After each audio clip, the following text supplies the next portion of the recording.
Hannah Brooks picked up her suitcase and walked out before anyone could tell her to leave. That was the one thing she had learned to do. Well, go before they made it ugly. But this time, the man she was walking away from didn't let her reach the door. Ethan Walker stepped in front of her. Not angry, not demanding, just certain. "You're not leaving," he said. "You don't have to love me." She told him, her voice barely holding. "I know what people think. I know who I am." He smiled. "I already do." If this story moves you, subscribe to the channel, follow along to the very end, and drop a comment telling me what city you're watching from. I want to see how far this story travels. The advertisement was small. 14 words printed in the back corner of the Laramie Gazette, between a notice about a missing mule and a list of church committee minutes. Housekeeper wanted. Walker Ranch, Red Willow Valley. Room and board provided. Inquire within. Hannah read it 4 times before she folded the paper and slipped it into her coat pocket. She did not let herself feel hope. Hope was a luxury she had given up around the same time she gave up expecting a seat at the family dinner table. She was 25 years old, and she owned 1 suitcase, 1 pair of decent boots, and the kind of silence that comes from learning not to ask for things. She wrote the letter that evening. 3 sentences. Polite, plain. She did not embellish. She did not mention that her parents had died when she was 17, one after the other, in the same winter typhoid, taking her mother in December, and grief finishing her father in February.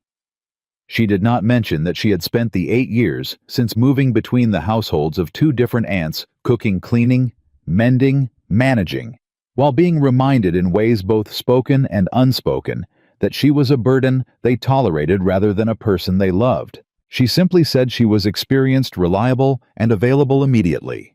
She mailed the letter on a Tuesday. By Thursday, a reply arrived. Come Saturday. Ethan Walker. No warmth, no promises, just an address and a date. Hannah looked at those 4 words for a long time. Then she packed her suitcase. The stagecoach into Red Willow Valley took 6 hours on roads that hadn't been properly graded since before the war. Hannah sat with her suitcase on her lap the entire ride, not because the luggage rack was full, it wasn't, but because she had learned a long time ago that things packed too loosely had a way of getting left behind. The valley opened up as the coach crested the last ridge, and Hannah saw it for the first time. Wide grasslands, a river cutting silver through the lower meadows, distant hills that turned purple in the afternoon light. It looked like the kind of place where a person could disappear into the work and not be bothered. That suited her fine. The driver dropped her at the crossroads with 2 other passengers, a drummer heading to the dry goods store, and an older woman with a market basket who looked Hannah up and down the way people do when they're cataloging your worth. "You're going to the Walker place?" the woman asked. Hannah kept her voice level. "I am." "You know he's a single man." The woman said it like a warning. "I know he needs a housekeeper," Hannah said. "That's what the advertisement said." The woman made a sound that wasn't quite agreement and walked away. Hannah picked up her suitcase and started down the road. Walker Ranch sat about a mile east of town, back from the main road, with a long dirt track leading to the main house. Hannah had been walking about 20 minutes when she heard hoofbeats behind her. She stepped to the side without turning around. The horse slowed. "You Hannah Brooks?" She turned. The man on horseback was younger than she had expected, or rather younger in some ways, and older in others. He had a lean, weathered quality that came from working outdoors, the kind of stillness in his face that either meant he was very calm or very guarded. She couldn't tell which yet. "I am," she said. "I'm Ethan Walker." He didn't offer his hand from horseback, but he didn't look down at her the way some men did either. "I was heading to meet the stage. Looks like I'm late." "I walked." "It's a mile."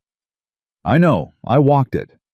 Something passed across his expression, not quite amusement, not quite assessment. He nodded toward the saddle horn. "I can ride you in." "I'd rather walk," Hannah said. "Thank you." A pause. "All right." He rode alongside her at a walk the rest of the way, which was unexpected.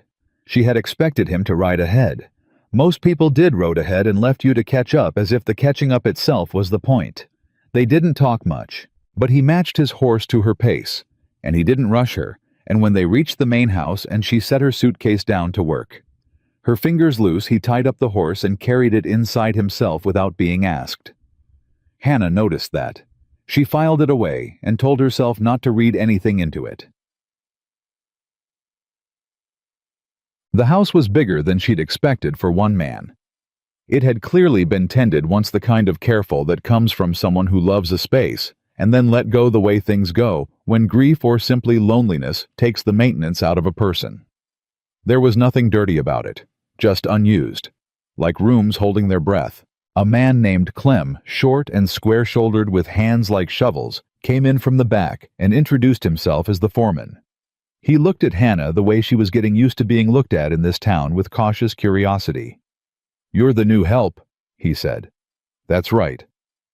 You need anything, you ask me or the boys directly.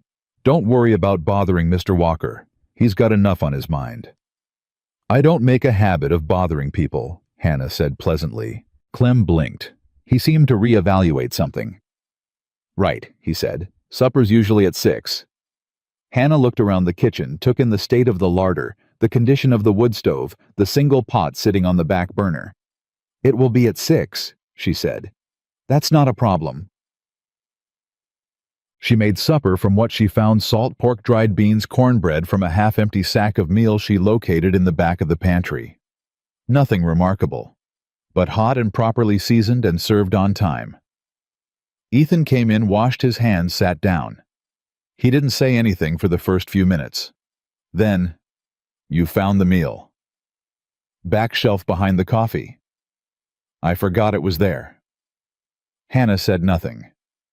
"This is better than anything Clem's been making," Ethan said. From the other end of the table, Clem looked up. "I heard that."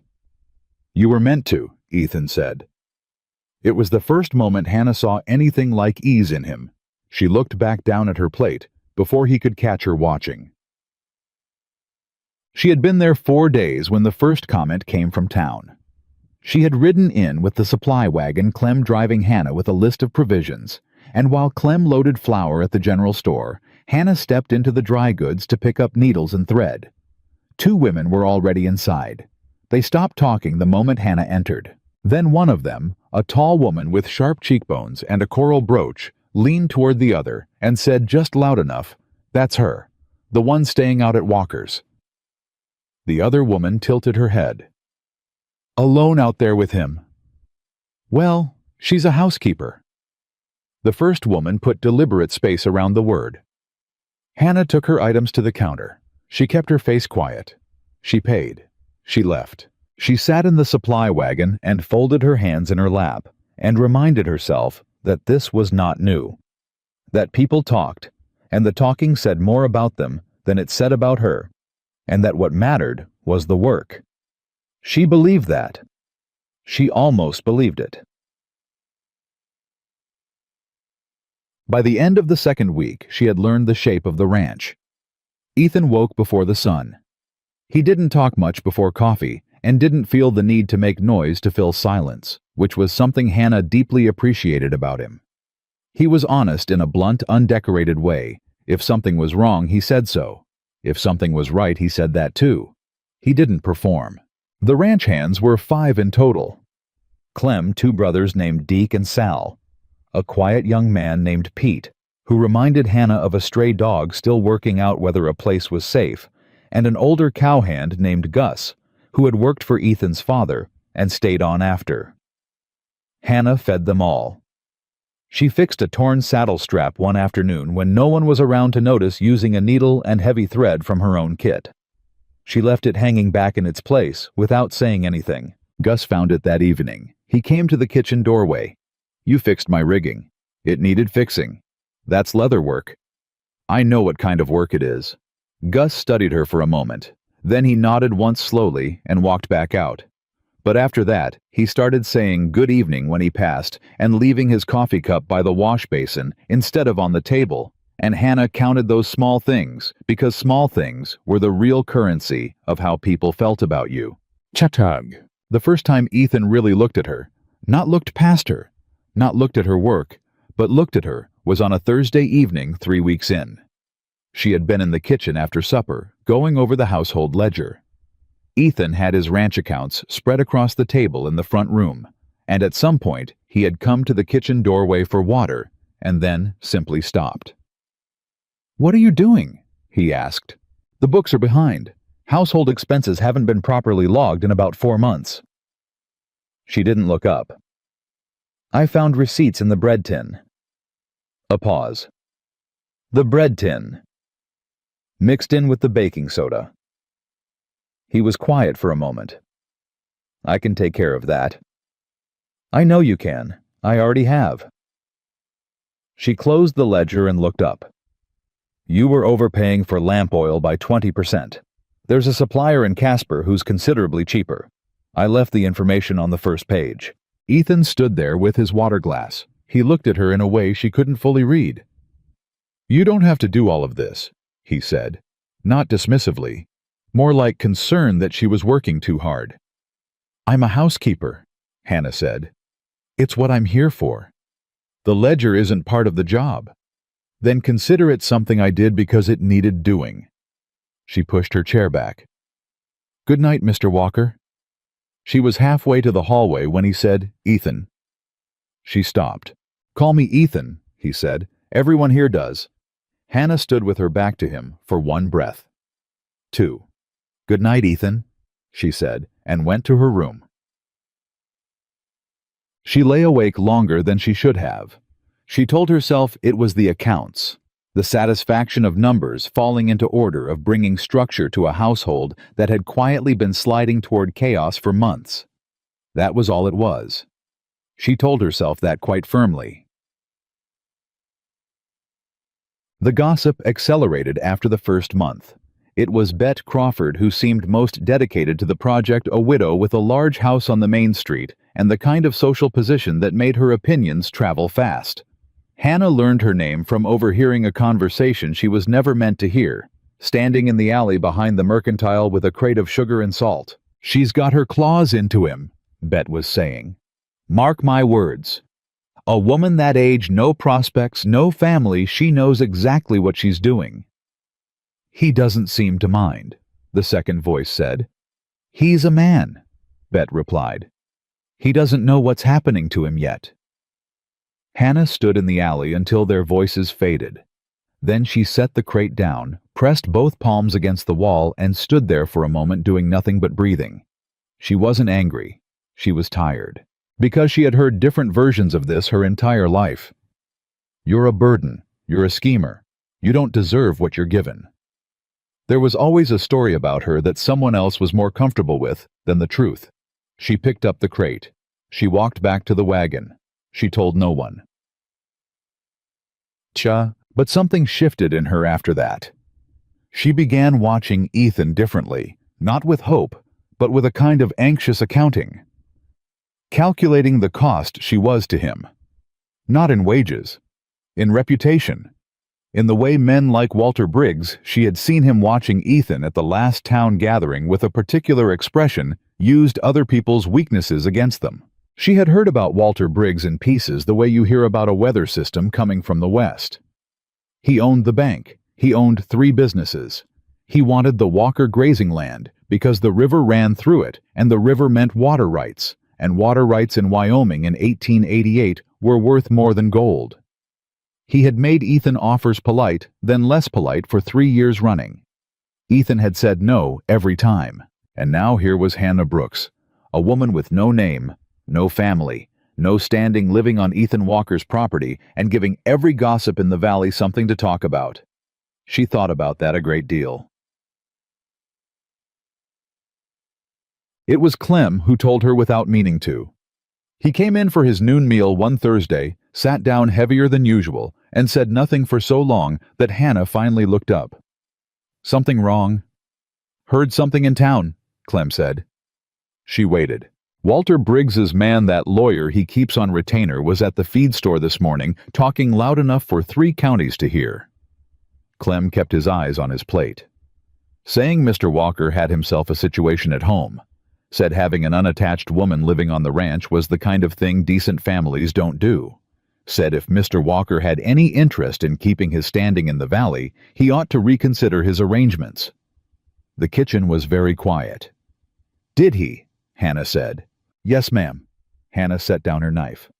"Did Ethan hear this?" "Not yet. He was out on the South Range all morning." Clem looked up. "Miss Brooks, I ain't saying it's right. I'm just telling you because I thought you'd want to know what's coming." Hannah nodded slowly. "Thank you, Clem," she said. "Finish your food." She went back to work, but her hands were not entirely steady. That evening, Hannah went to find Ethan in the barn. He was checking a horse's foreleg, crouched down in the straw, and he looked up when she came in. "Can I speak with you?" she asked. "Sure."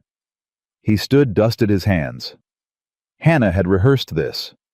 She had chosen her words carefully on the walk from the house, the way she did everything practically clearly without sentiment. "I want to talk about whether I should leave," she said. Ethan went very still. "What?" "The talk in town." She kept her voice level. "I know what's being said. I know that Walter Briggs is using my presence here as leverage against you. I know that a single man keeping a housekeeper who is a young unmarried woman gives people in this valley material to work with." She folded her hands in front of her. "I'm not asking you to defend me. I'm asking you to consider whether the damage to your reputation is worth keeping me on. Because if it isn't, I can go. I can go quietly, and you can tell anyone you need to tell whatever story suits you." The lantern threw unsteady light across his face. Ethan looked at her for a long moment. "Are you done?" he said. She blinked. Yes. "You work harder than anyone on this property," he said. "You've organized this house, you've fed my crew, you fixed Gus's rigging, and reorganized my accounts, and you haven't once, not once, asked for anything more than what was in the advertisement." He paused. "And you're standing in my barn, asking me if you should leave, because some man with land greed and too much money is using your presence here as a pressure tactic." Hannah said nothing. "I've said no to Walter Briggs 3 times, Ethan said. "I'll say it a 4th, and a 5th. The number of times doesn't change the answer, and neither does whatever story he puts around it." He looked at her steadily.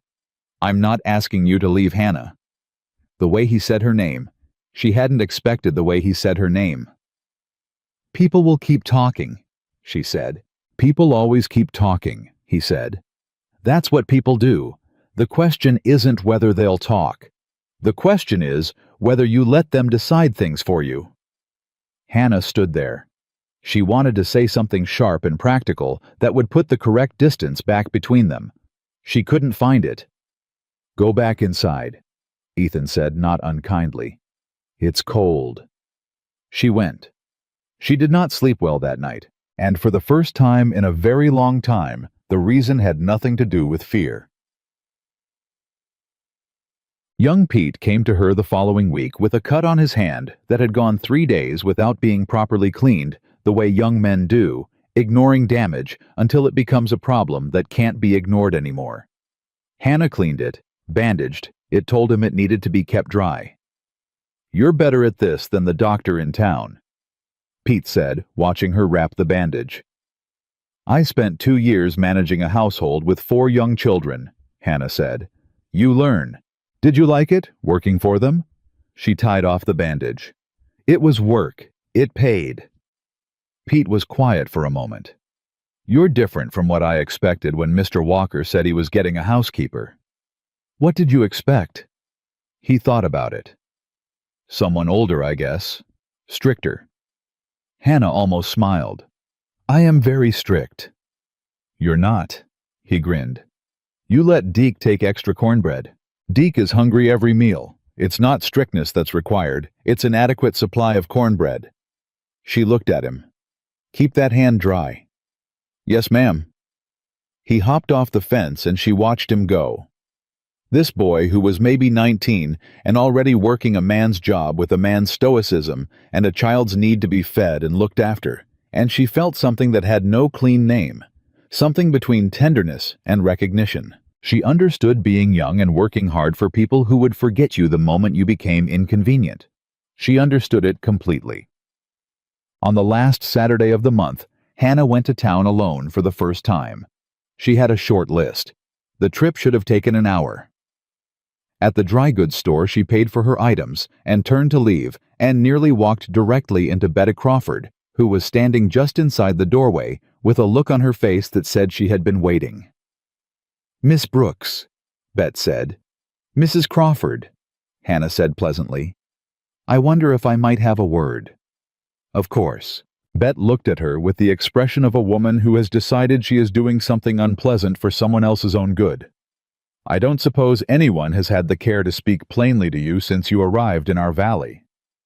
"Several people have spoken plainly," Hannah said. "Go ahead." Bet seemed slightly thrown by that. She recovered. "Ethan Walker is a well-regarded man in this community. His family built something real here. His father was a founder of this town. His reputation it matters." "It matters to me as well," Hannah said. "Then you understand why it might be better for him if you found a different arrangement." The store had gone quiet in the particular way that meant everyone inside was carefully not listening. Hannah looked at Bet Crawford. She thought about 8 years of being the burden in other people's houses. She thought about the bread tin and the ledger and Gus's rigging and Pete's hand and the extra food left without ceremony for families who needed it. She thought about everything she had done quietly and without recognition for a man she worked for, and a community that had decided her story before she arrived. She thought about what Ethan said. That's what people do. The question is whether you let them decide things for you. "Mrs. Crawford," she said very quietly, "I appreciate your concern for Ethan Walker's reputation. So do I. Genuinely. Which is why I do my job well and give nobody cause to question my conduct. Beyond that," she picked up her basket, "how I arrange my life is not something I'll be taking advice on today." She walked past Bet Crawford and out the door. Her heart was hammering, but her back was straight, and that, she decided, was enough for today. She was almost back to the wagon when she heard his voice. "Hannah." She turned. Ethan was coming across the street from the direction of the land office. He had clearly seen her leave the store. His expression was unreadable, that particular careful stillness he had, but he was walking faster than usual. "I saw Bet Crawford watching for you," he said. "What did she say? Nothing I couldn't handle." His jaw tightened slightly. "Hannah, she suggested I find a different arrangement," Hannah said. "For your sake. To protect your reputation." The tightness moved through his whole face. "I don't need Bet Crawford managing my reputation." "I told her something to that effect." He looked at her. "Did you?" "More politely than I've just phrased it," she said. "But yes." And something happened on his face that she couldn't fully name, something between respect and something warmer than respect. Something she had no practice in reading, because it had not often been directed at her. "Come on," he said. "I'll drive you back." She fell into step beside him. The sky was clear and wide, and the afternoon smelled of dry grass and coming autumn. Hannah did not let herself think too carefully about the way he had come across that street. She did not let herself consider what it might have meant that he had been watching for her at all. She put her basket in the wagon and climbed up and kept her eyes on the road home. But she felt somewhere beneath the careful not hoping something small and persistent. Something that refused, despite everything, to stay completely quiet. The thing about belonging somewhere was that it didn't announce itself. It came quietly, the way water finds its level, a small adjustment here, a habit formed there, until one morning you wake up and the place has shaped itself around you, and you around it, and the fit is so natural you can't remember exactly when it happened. Hannah didn't let herself call it belonging, but she noticed the changes. She noticed that Gus had started leaving his coffee cup in the basin without being reminded, and that Pete now knocked before coming to the kitchen door, and that Deke, the louder of the two brothers, the one most likely to track mud across a clean floor, had recently begun wiping his boots on the mat without anyone saying a word to him about it. Small things. The kind of things that didn't show up in any ledger but told you more about a household than any accounting ever could. She noticed that Ethan had stopped saying your room and started saying the house when he talked about something that needed fixing. As in, there's a board loose on the back porch. I'll get to it this week. Not I'll fix it before it bothers you. Just I'll get to it. Like the house belonged to everyone under the roof and the maintenance of it was a shared fact. She noticed these things, and she told herself firmly that noticing was not the same as hoping. She was still working on believing that. It was in the first week of August that she began leaving food for the Henley family. She had found out about them sideways, the way you find out about most things in a small valley, through a conversation not meant for her. Clem had mentioned to Gus that old Tom Henley's knee had given out completely, that his wife was managing the farm alone, that they had 3 young children and a harvest that was going to come in short, no matter how hard Clara Henley worked the land. Hannah had not said anything, but the next time she drove the supply wagon to town, she bought more than the list required. She said nothing to anyone. On the way back, she stopped at the Henley place, a small farm, 2 miles off the main road, and left a box of provisions on the porch, with no note. She did this 3 times before Clara Henley caught her at it. Hannah had just set the box down and turned to go when the door opened. Clara Henley was a lean, sun-worn woman in her 30s, with the kind of face that had been pretty once and was now something better specific, strong, fully inhabited. She looked at the box and then at Hannah. "That's the 3rd time," Clara said. "I buy extra sometimes," Hannah said. "It doesn't keep well." Clara looked at her for a long moment. Her eyes were bright in a way that had nothing to do with happiness. "You're that woman from Walker's place," she said. "Hannah Brooks. Yes. They say things about you in town." "I know." Clara glanced down at the box flour, salt, pork, dried beans, a small wrapped parcel of sugar. "My children ate this morning because of what was on my porch," she said. Her voice was very steady. "So whatever they say in town, you can tell them Clara Henley thinks they're wrong." Hannah didn't know what to do with that. She said, "I'll see you next week," and got back in the wagon before her face could do something she'd regret. The children came after that. Not the Henley children specifically, though. They came too eventually, but children generally in the easy and absolute way. Children gravitate toward people who feed them and speak to them directly, and don't perform kindness as theater. When Hannah was in town, the younger ones found her. A boy named Eli, who had lost 2 front teeth and wanted to show her every time he saw her. A pair of sisters, maybe 7 and 9, who started helping her carry bags from the mercantile and asking her questions about everything, with the fearless curiosity of children who hadn't yet learned that questions were a form of exposure. She answered every question honestly. She did not perform warmth for them. She simply had it, and children could tell the difference. It was Gus who said something about it first.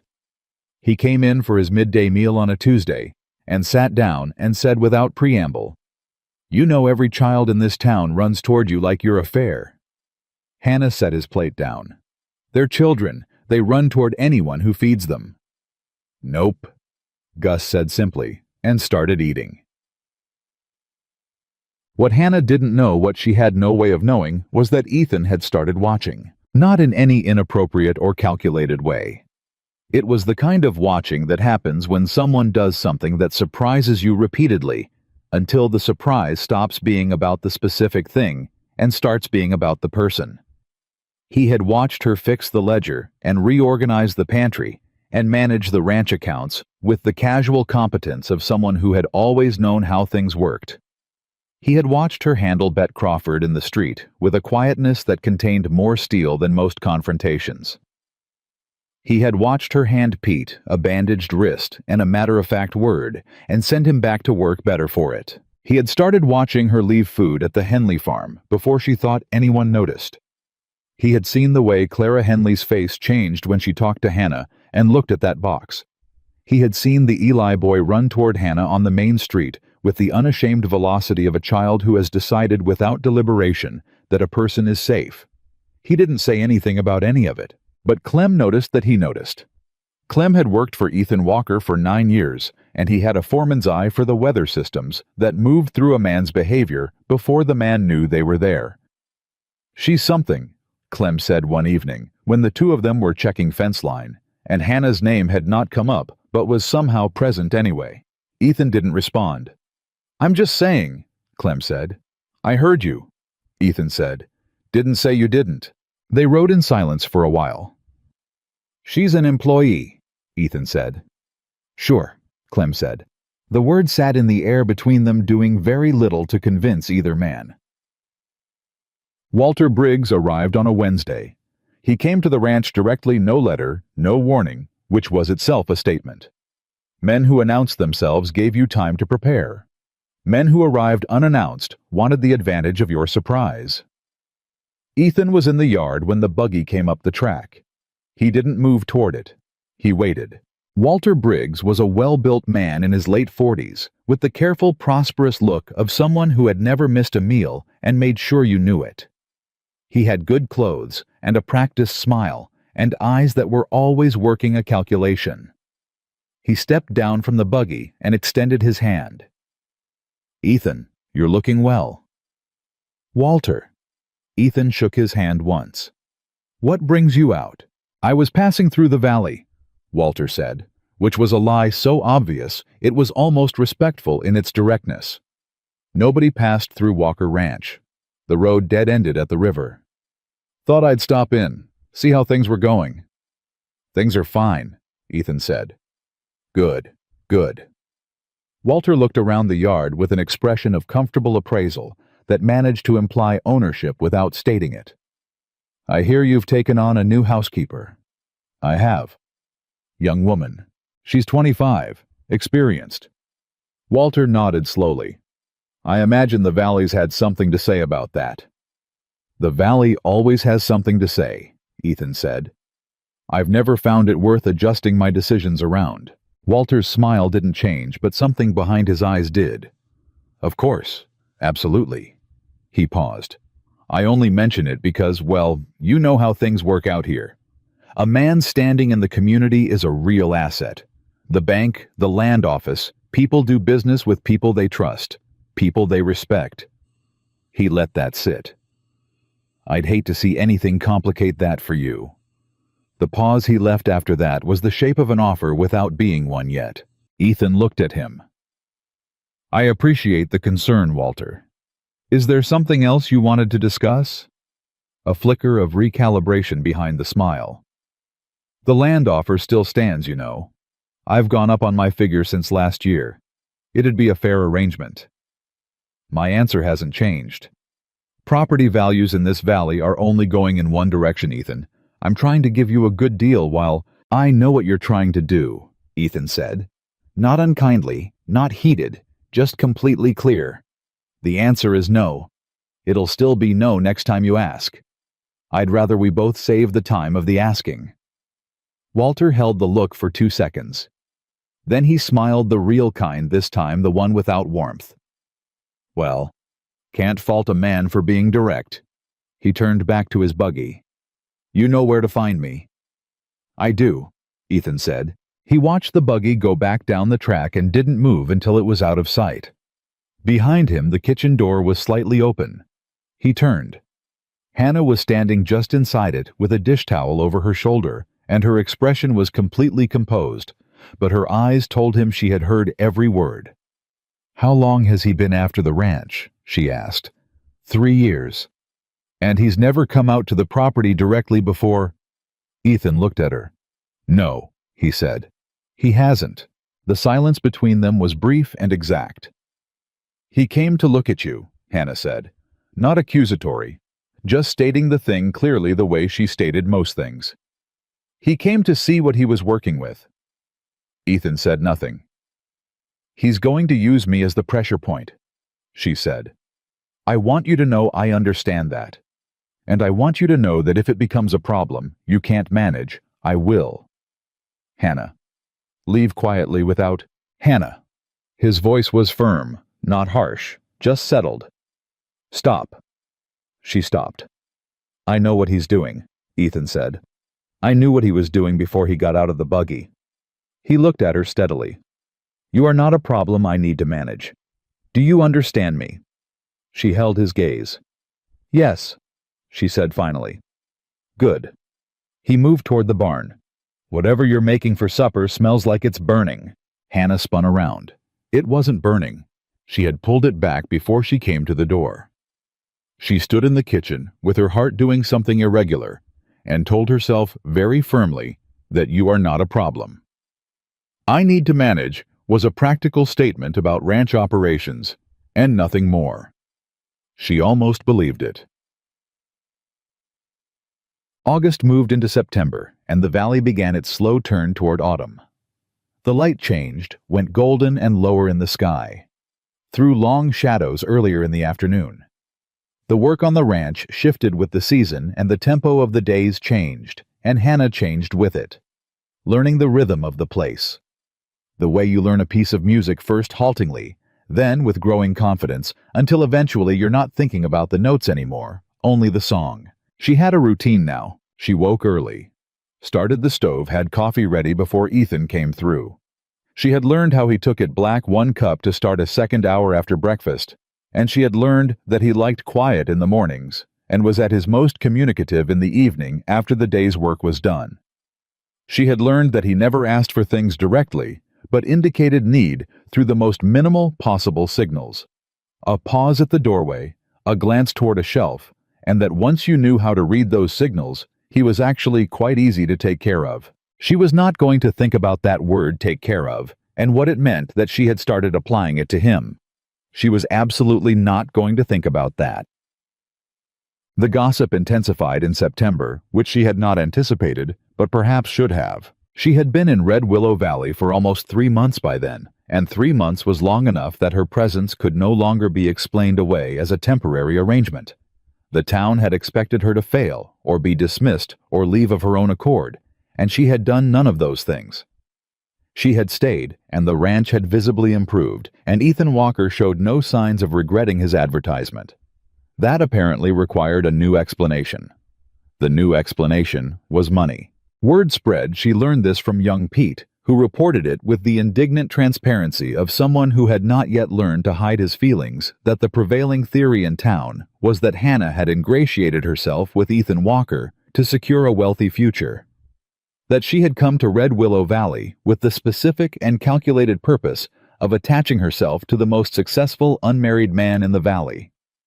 That her industry and competence were not genuine qualities, but tools deployed in pursuit of an inheritance. Pete delivered this information with his jaw set and his hands wrapped around his coffee cup.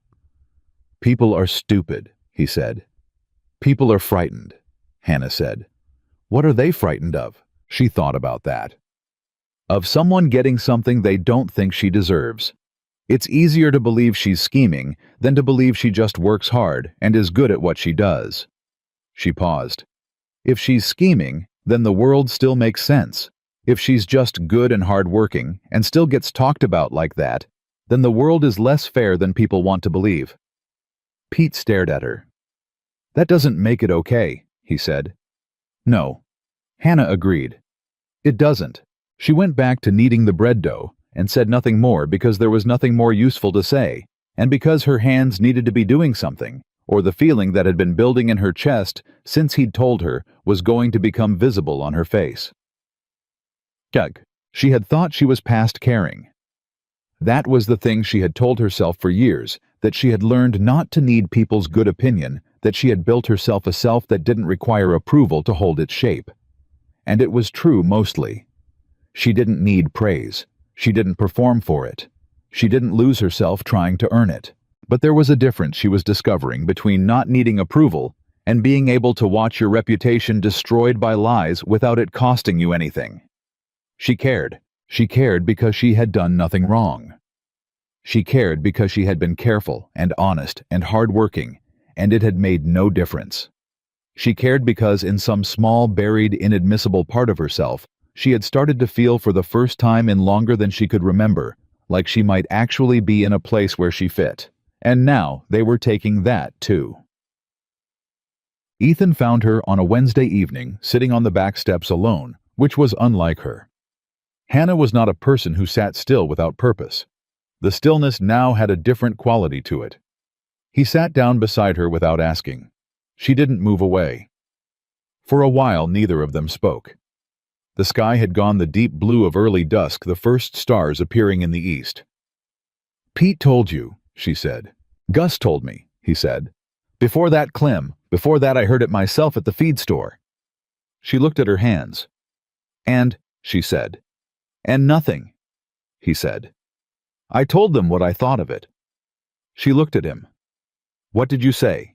"I said that Miss Brooks is the most capable person I've hired in 10 years, and that anyone who couldn't see the work she does for this ranch and this community was looking at the wrong things." He said it plainly, without drama. "And I said that Walter Briggs had reasons of his own for wanting people to think badly of her." Hannah was very still. "You said Walter Briggs's name." "I did." "That's a direct accusation. It's a direct observation. He's been behind this from the beginning. The timing of the rumors, the people who are spreading them, it all runs back to him. I'm not going to pretend otherwise to be polite." She looked at him for a long moment. "That might make things harder for you," she said quietly. "Probably." He didn't seem particularly troubled by it. "Ethan!" "I know what I did," he said. "I did it on purpose." The evening air was cool and still, and somewhere down in the lower meadow, a nighthawk called once and went quiet. Hannah looked back at the sky.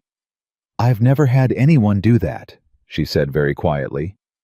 "Say something like that. In public. About me." Ethan said nothing. "I've had people be kind to me privately," she said. "My mother. A woman in Denver who employed me for a season and treated me decently. People who were good to me when no one was watching." She paused. "But standing up in the feed store and using someone's name." She stopped. "You didn't have to do that," she said. "No," Ethan said. "I didn't have to." The distinction was quiet and precise, and it landed in the center of her chest like a stone dropped in still water, and the rings of it spread outward, and she could not stop them, and she did not try. She didn't say anything else.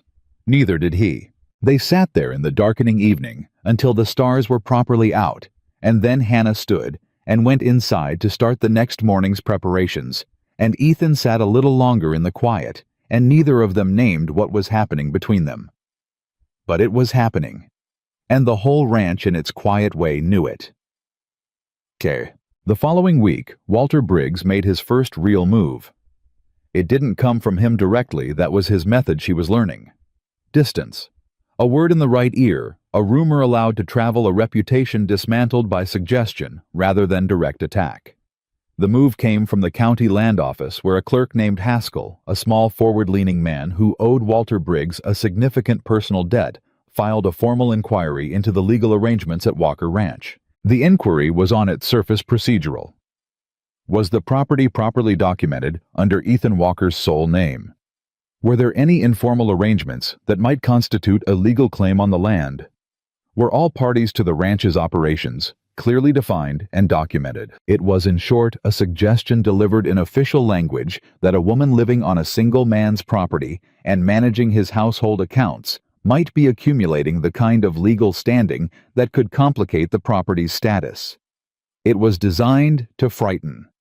Clem brought Ethan the letter on a Thursday morning and stood in the kitchen doorway while Ethan read it, his expression moving through several stages before settling on something cold and flat. Hannah read it after him. She read it twice. Then she set it on the table and looked at Ethan. "He's suggesting I have a claim on your land. He's suggesting someone might argue that. It's not true. I know it's not true. It could be used to pressure you into selling," she said. "If there's a legal question about the property, the bank can't—" "I know what it means," Ethan said. His voice was quiet, but there was something in it that she recognized now, the particular stillness that came not from calm, but from the decision to be calm, because the alternative would cost something. Hannah looked at the letter. Something cold moved through her, not fear exactly. Something worse. The particular feeling of watching a trap close from the inside, knowing that the trap was built around your presence, that your being here had given someone a mechanism to hurt the person who had given you a home. She had known this was coming. She had known, and she had stayed anyway because Ethan had told her to stay, because for the first time in years, she had felt like she was somewhere, she was wanted, and she had let that matter more than the calculation. She looked at him. "I should go," she said. His head came up sharply. "I should have gone before this happened," she said. "I told you weeks ago that I would. I should have." "Hannah, this is exactly what I was afraid of," she said, and her voice was steadier than she felt. "This is what I warned you about. My being here gives him something to use. If I leave, he loses the angle. The inquiry goes away. The rumors go away. You sell the land on your own terms, or you don't, but it's your decision, not Bishi. Stop. Not something he can manipulate through. Hannah." He stood up from the table. "Stop." She stopped. He was looking at her with an expression she hadn't seen on him before. Not anger. Not impatience. Something more exposed than either of those things, something that lived underneath both of them. "If you leave," he said, "he wins. If I stay, you lose your ranch. I am not going to lose my ranch over a fraudulent land inquiry filed by a corrupt county clerk." His voice was absolutely level. "I have a lawyer in Casper who will dismantle that letter in an afternoon. I have 9 years of clear title on this land. I have documentation that your employment here is exactly what it says it is." He paused. "What I don't have if you leave is any argument that any of this was worth standing up for." Hannah stared at him. "Staying is not weakness," he said. "Leaving because he scared you into it, that's the only thing that helps him." The kitchen was very quiet. Outside, she could hear the ranch waking up hoofbeats, distant voices, the ordinary sounds of a morning that had no idea what was happening in this room. Hannah looked at the letter on the table. She looked at Ethan. She thought about 8 years of leaving before anyone could make her. 8 years of going quietly so that nobody had to be burdened by her staying. She thought about how practiced she was at it, at the packing and the folding and the silent departure, and how much of her life she had spent making herself smaller, easier to overlook, lighter to carry. She thought about Clara Henley's face. She thought about Pete's jaw set hard over his coffee cup. People are stupid. She thought about Ethan Walker standing in the feed store and saying Walter Briggs's name out loud. She picked up the letter. "Write to your lawyer in Casper today," she said. "I'll draft the summary of my employment terms tonight. Dates, wages, duties. Everything documented and clear." She set the letter back down. "And then I'm going to make breakfast because Gus and the boys have been up since 4 and they're hungry." Ethan looked at her for a long moment. "All right," he said. It was a small word, but the way he said it with something that was not quite relief, and not quite gratitude, but lived in the same country as both settled something in the air between them that had been unsettled for weeks. Hannah turned to the stove. She didn't let him see her face, but she let herself for just one moment close her eyes and feel the solid floor under her feet and the warmth of the stove and the sounds of the ranch coming alive outside, and she let herself admit in the deepest and most private room of herself that she did not want to leave this place. She wanted to stay. And that wanting, uncomplicated, aching, real, was the most frightening thing she had felt in years. The lawyer's name was Daniel Pruitt, and he arrived from Casper on a Friday with a leather satchel and the efficient, unhurried manner of a man who had spent 20 years watching people try to take things from other people and had become very good at stopping them. He sat at the kitchen table with Ethan's documentation spread before him, and Hannah sat across from him with her own summary of employment terms, 2 pages precise dated. Witnessed by Clement Pruitt, read everything twice before he said a word. Then he looked up. "This inquiry is frivolous," he said. "Haskell doesn't have standing to file it, the premises are legally incoherent, and the moment I respond in writing it goes away." He looked at Ethan. "Who's behind it?" "Walter Briggs." Pruitt nodded slowly, the nod of a man confirming something he already knew. "Briggs has been testing the edges of what he can do in this valley for 2 years. He did something similar to the Mercer family last spring, manufactured a title dispute, pressured them into a below-market sale. He closed the satchel.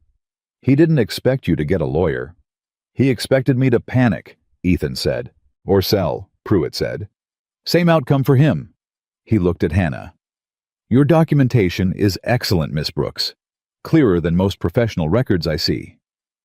I kept copies, Hannah said. Smart. I've been in situations where paperwork was the only thing that protected me, she said simply. I learned early. Pruitt held her look for a moment with something like respect. Then he turned back to Ethan. I'll file a formal response by Tuesday. You won't hear from Haskell's office again. He was right. They didn't. But Hannah knew, and Ethan knew, and Clem knew, and anyone paying attention knew that Walter Briggs did not stop because of a legal response. He stopped one avenue and opened another. That was his method. Patient layered attrition rather than assault. The land inquiry was not his last move. It was a test of their resolve. And now he knew they had resolve, which meant what came next would be worse.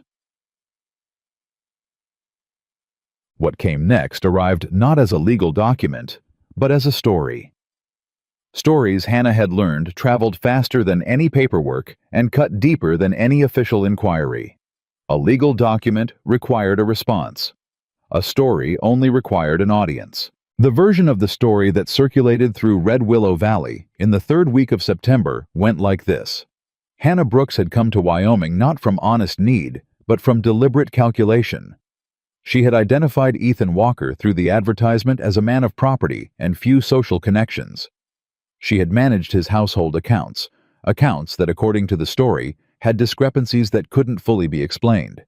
Small amounts, regular intervals, the kind of thing that looked like nothing until someone pointed at it.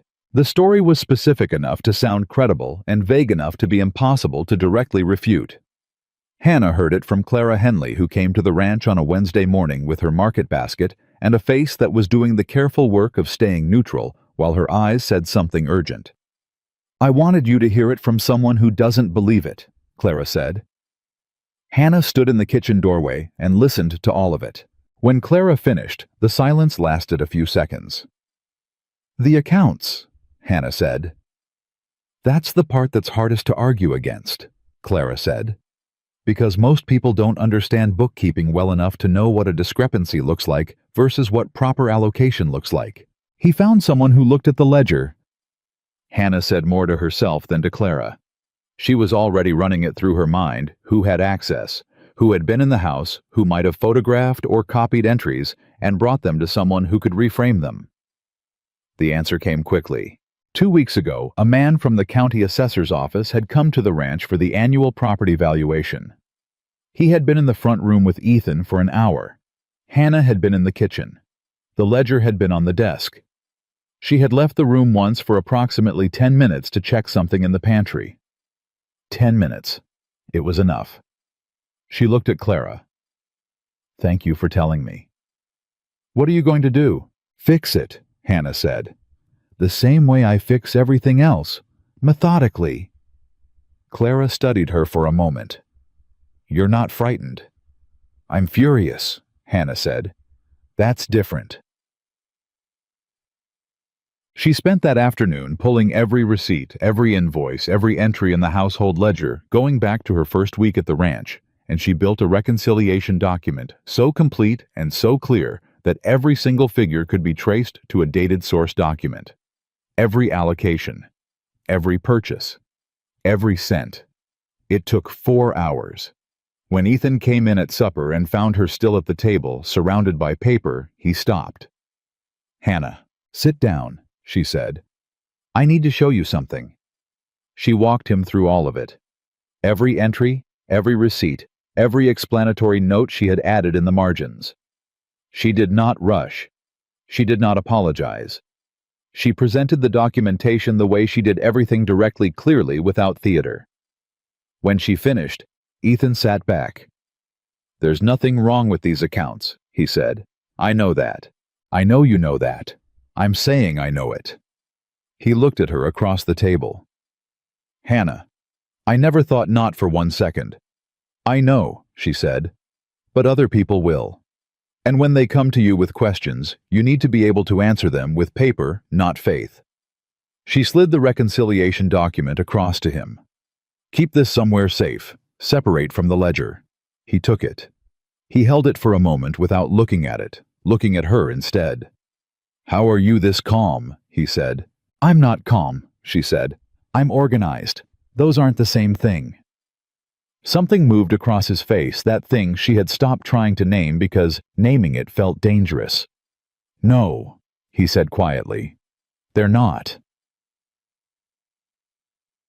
But organized didn't mean untouched. That night, after the house went quiet and the lamp was low, Hannah sat on the edge of her bed with her hands in her lap and let herself feel what she hadn't allowed herself to feel all afternoon. The humiliation of it, not the fear she had managed fear before. Not even the injustice was an old companion. But the specific particular humiliation of having something you built with care and honesty deliberately misrepresented. Of having your competence reframed as cunning. Of having your integrity treated as a costume. She had kept those books with more care than she had kept anything in years. She had found something real in the work, in the order of it, the service of it, the small satisfaction of a household that ran well because she made it run well. And someone had taken that and made it ugly. She pressed the heels of her hands against her eyes. She was not going to cry. She had not cried in front of anyone since she was 17 years old, and she was not going to start now. She went to sleep. But in the morning her pillow held the evidence of what the night had cost her, and she remade the bed quickly and said nothing to anyone. The town meeting was not supposed to be about Hannah Brooks. It was the monthly community assembly, the kind of regular civic gathering that handled road maintenance disputes, school funding allocations, and the occasional argument about water rights. Ethan attended because he always attended. Hannah came because Clara Henley had asked her to, and because she was tired of making herself small to make other people comfortable. She sat in the third row with Clara on one side, and the Henleys' eldest daughter on the other. And for the first 40 minutes, the meeting was exactly what it was supposed to be. Routine, mildly contentious, thoroughly ordinary. Then Walter Briggs stood up. He did it at the natural pause between agenda items, with the practiced timing of a man who had decided exactly when to speak, and had been waiting for that moment. He was cordial. He was reasonable. He spoke with the tone of someone raising a concern, reluctantly out of care for the community, rather than any personal agenda. He talked about community standards. He talked about the importance of protecting the integrity of property arrangements in the valley. He talked with careful indirection about situations where financial arrangements between employers and employees could create complications, legal social morale that reflected on the valley as a whole. He never said Hannah's name. He didn't need to. Every person in that room knew exactly who he was talking about, and the murmur that moved through the assembly had the particular quality of people who had already been told a story and were now hearing it confirmed in a public setting. Hannah sat very still. Clara's hand found hers under the edge of the bench and gripped it, and then Ethan stood up. He didn't ask permission. He didn't wait for the chairman to acknowledge him. He simply stood, and the room went quiet the way rooms do when a person with genuine authority decides to speak. "Walter," he said, and his voice carried to every corner of the room without being raised. "If you have something to say about my ranch or my employees, say it directly. Don't dress it up in community standards and make this room do your work for you." A sharp collective intake of breath. Walter's expression shifted just slightly, just for a second, before the pleasant mask resettled. "Ethan, I'm simply You're raising accusations without putting your name on them," Ethan said. "That's what you're doing. You've been at this for 2 months. The land inquiry didn't work. The accounting rumors didn't work. Now you're standing in front of this community trying to make the people in this room do what you couldn't do yourself."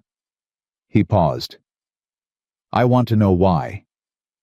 "I don't know what you're—" "You want my land," Ethan said. "You've wanted it for 3 years. You've made 4 offers and received 4 refusals, and now you're trying to manufacture a situation that pressures me into a sale." He looked around the room, not at Walter, at everyone else. Every person in this valley should know that. When Walter Briggs talks about community standards and property arrangements and moral complications, He is talking about his own bank account. That's the whole of it. The room was absolutely silent. Walter's face had gone through several colors. "That's a serious accusation," he said, and his voice had lost its pleasant quality entirely. "It's a serious fact," Ethan said, "and I can document it. Every offer, every date, every tactic since the first one failed." He sat down. Hannah was not breathing. Clara was still holding her hand. The meeting chairman, a weathered farmer named Buckner, who had been running these assemblies for 15 years and clearly had no interest in the situation. He now found himself presiding over, cleared his throat. "I think," Buckner said carefully, "we'll move on to the road maintenance discussion." The room exhaled. Walter Briggs sat down. He did not look at Ethan. He did not look at Hannah. But as the meeting stumbled back to routine business, Hannah became aware that the quality of the room around her had changed. People were looking at her differently. Not all of them, not completely, but the shift was real. Two women in the row ahead of her had turned to each other with expressions that were processing rather than condemning.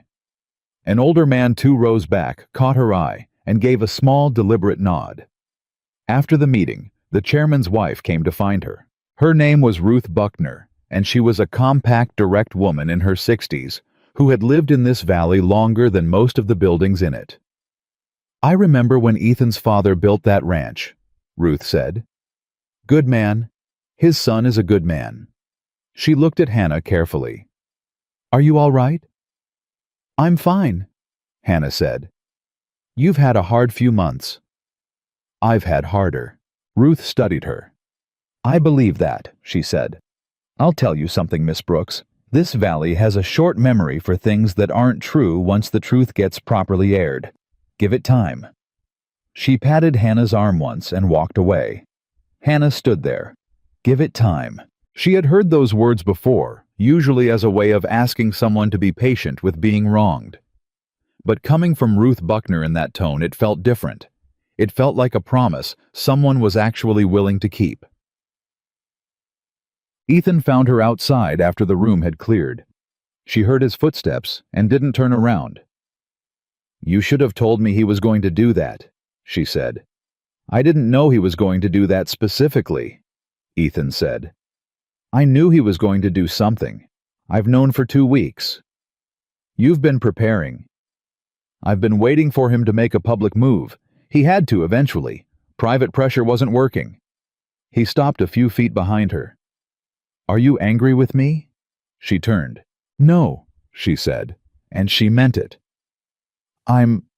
She stopped. She looked at him, and something that had been wound tight in her chest for weeks was looser now, but the looseness was its own kind of difficulty. "I don't know what I am." "That makes 2 of us," he said. The honesty of it surprised her. He looked tired in a way she hadn't seen before, not physically tired, but the particular tiredness of someone who had been carrying something for too long without putting it down. "Does it bother you?" she asked. "Any of it, what they say."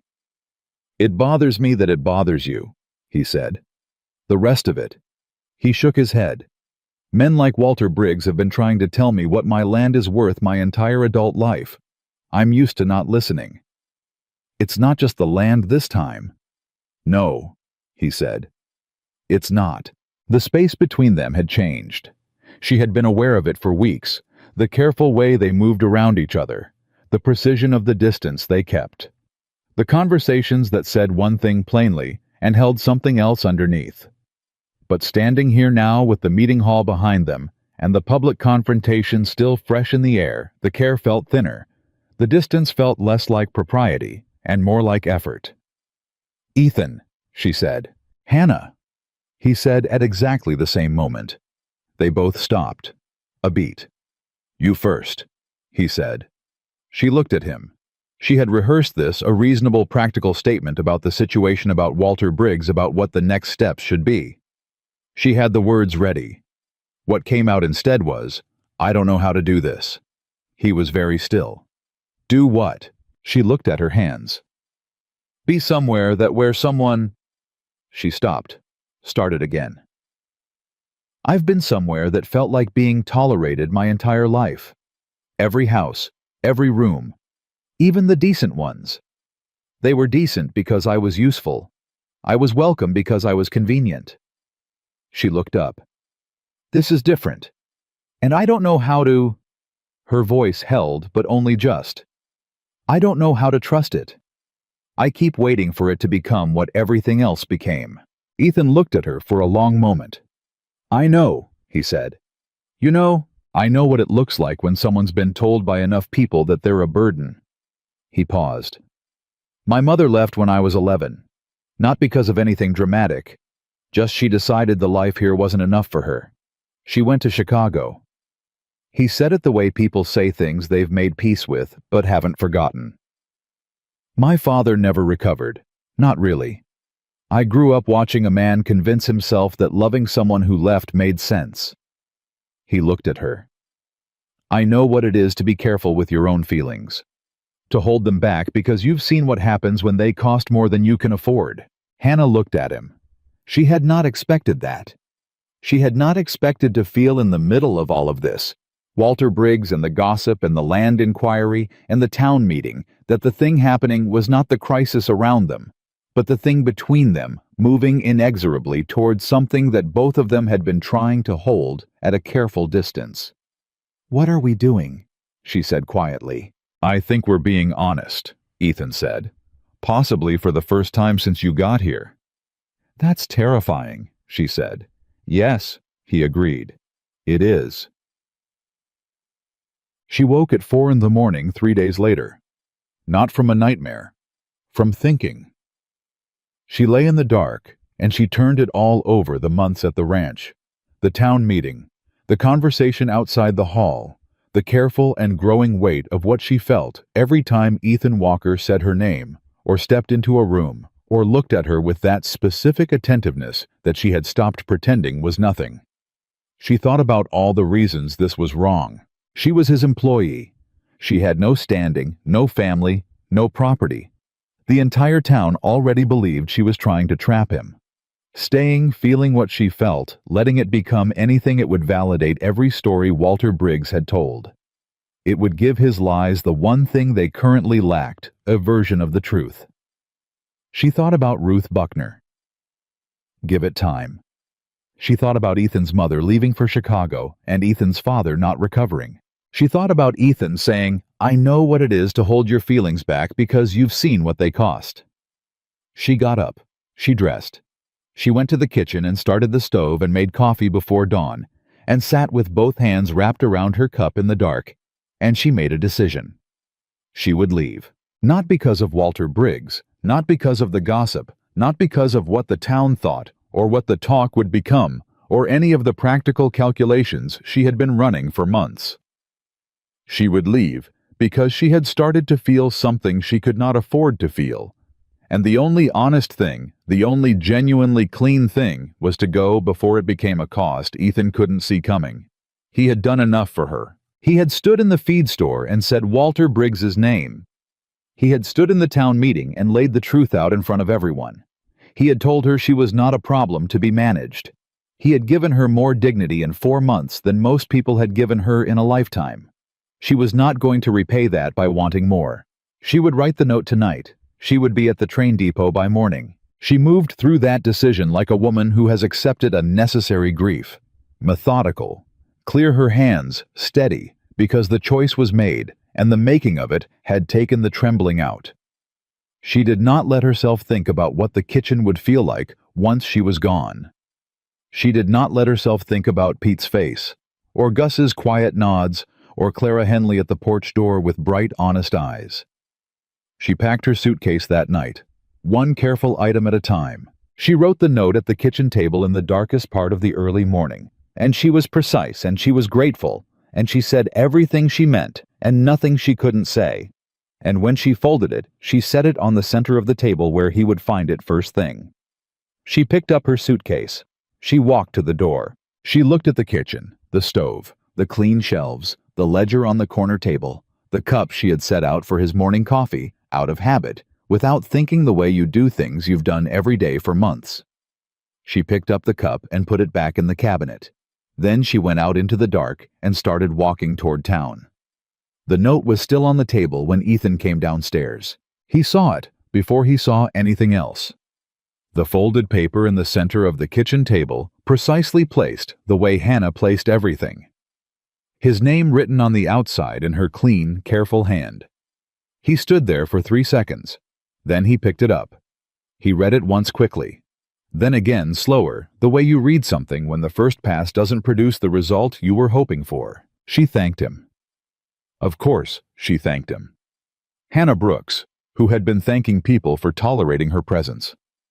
Her entire life had written him a careful, composed, thoroughly gracious letter explaining that she was leaving for his benefit and that she hoped the ranch would continue to thrive and that she wished him every good thing.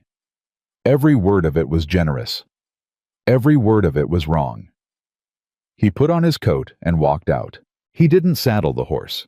He took the fastest one out of the barn, already bridled for the morning ride, and went bareback at a pace that had Clem stepping out of the bunkhouse at the sound of it and staring after him down the track. The road to town was 4 miles. He covered it in less than 20 minutes. The train depot sat at the east end of Red Willow's Main Street, a single platform building with a painted schedule board and a bench along the outside wall. The eastbound didn't come through until 7:45. It was 6:15. He saw her from the end of the street. She was sitting on the bench with her suitcase at her feet, her back straight, her hands folded in her lap.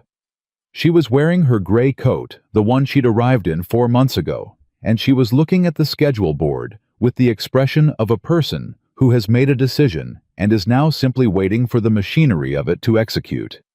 He dismounted. He tied the horse to the post. He walked to the platform. She heard him coming. She always heard things, paid attention, in the constant, unobtrusive way she did everything, and she looked up before he reached her. Her face did something complicated, and then went still. "Ethan," she said. "No," he said. She blinked.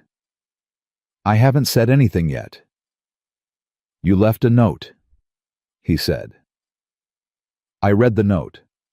The answer is no." She stood up from the bench, which put her at eye level with his collar, and she looked at him with that particular steadiness. She had the kind that came not from confidence exactly, but from having been through enough that very little could shake her anymore.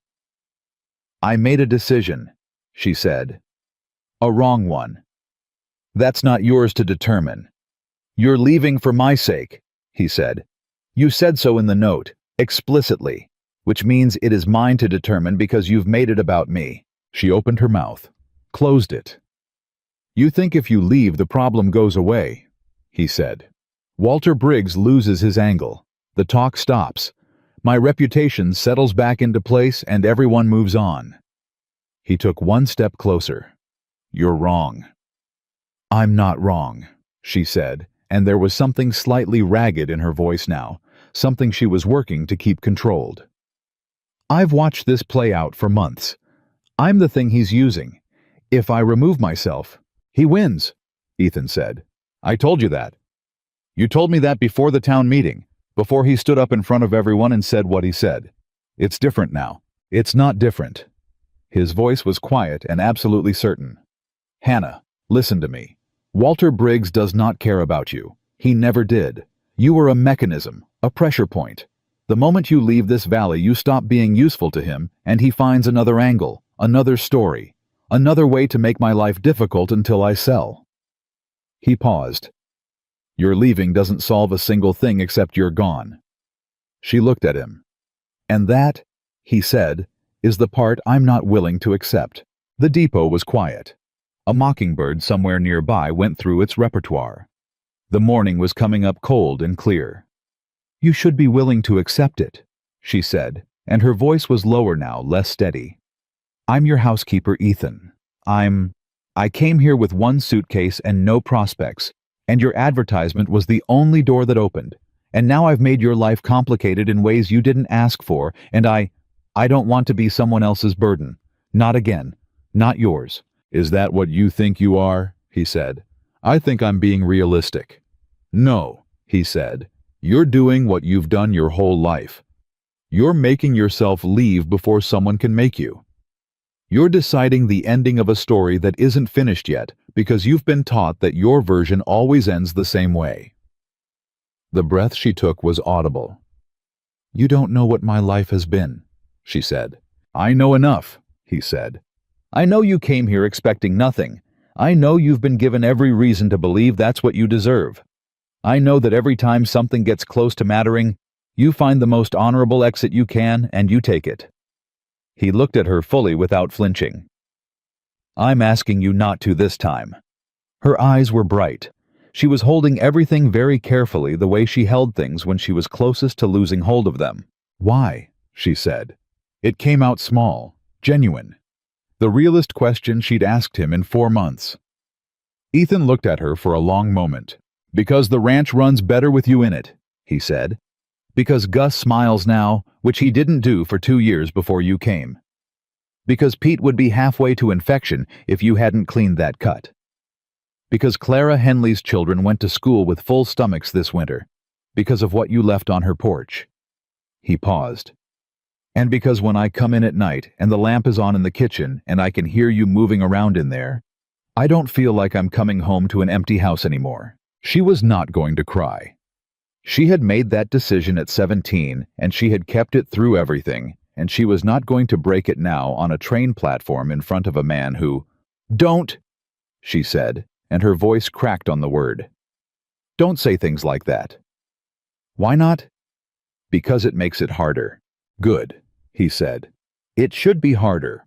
Leaving should be the hardest thing you've ever done, because staying is the right choice, and somewhere underneath all that careful logic, you already know it." She pressed her lips together. She looked at her suitcase. She looked at him. "You don't have to love me," she said, barely above a whisper. "I know what people think. I know who I am. I know what I came from, and what I am and what I'm worth in this valley's estimation." Her voice held. "Just. You don't have to, Hannah." He said her name the way he always said it, plainly, without decoration, like it was simply the right word for a real thing.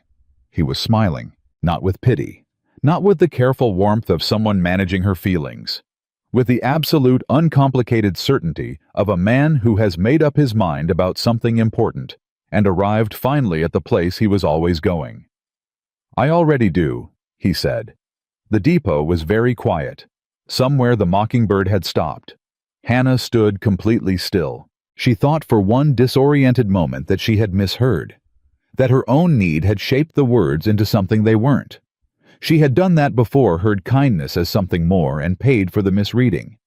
But Ethan Walker was not a man who said things he didn't mean. She knew that about him. It was one of the first things she had known. "You," she started. "I do," he said simply. "I have for a while. I wasn't going to say it while you worked for me because it wouldn't have been right. You'd have had no way to answer honestly without it costing you something. But you're standing here with a suitcase about to get on a train, and I'm not going to let you leave without you knowing." He held her gaze. "Now you know. What you do with that is yours." She stood there. Everything she had built, all the careful architecture of not hoping, the practiced management of expectation, the life-trained instinct to leave before leaving was done to her. All of it was not gone exactly, but it was very quiet. Quieter than it had ever been. She looked at this man who had ridden bareback to a train platform at 6 in the morning because she had folded a note and put it on his kitchen table. She picked up her suitcase. His face changed just slightly, just for a second. She held it out to him. "Then carry this back," she said. "It's heavy."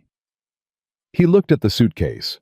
Then he looked at her, and the thing that moved across his face in that moment was so unguarded, so completely, without the careful stillness he usually kept, that it changed the whole shape of the morning.